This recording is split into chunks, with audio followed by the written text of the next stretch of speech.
saying, "This thing is the similitude of the sacrifice of the only begotten of the Father, which is full of grace and truth."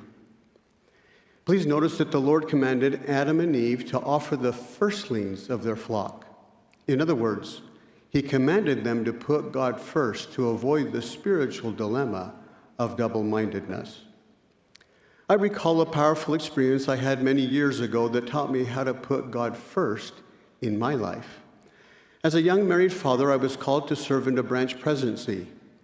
Elder Clinton L. Cutler of the 70 came to speak to our branch. After the meeting, I had an opportunity to talk with him.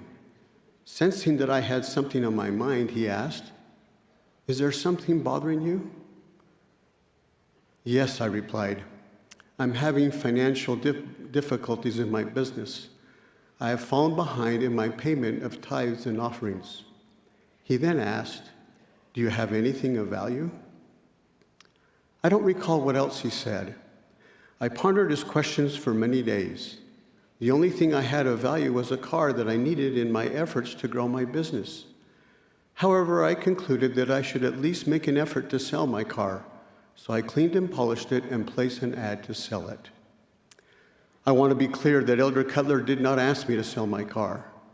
This came to me after pondering and my desire to put God first. A few days later, a man came to the house to see the car. He seemed interested. He drove it and came back to discuss the details. He gave me his business card, and I realized he represented a car dealership. I was nervous about what would surely happen next, the haggling back and forth over the price. He asked me, "How much do you want for the car?" I told him I needed a precise amount. I had calculated what I needed to pay off the loan on the car and pay my tithing. He then said very calmly, "Okay, I'll come back in a few days with a check." He thanked me and left. I could not believe it. No arguing, no haggling, no negotiating. A few days later, he came back with a check for the amount I requested. I was surprised and amazed as he drove off with the car. I deposited the check and paid my tithing.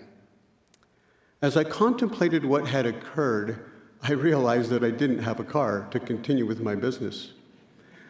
While I was thinking about what to do, a friend called me and said, "Jorge, you like my car, don't you?"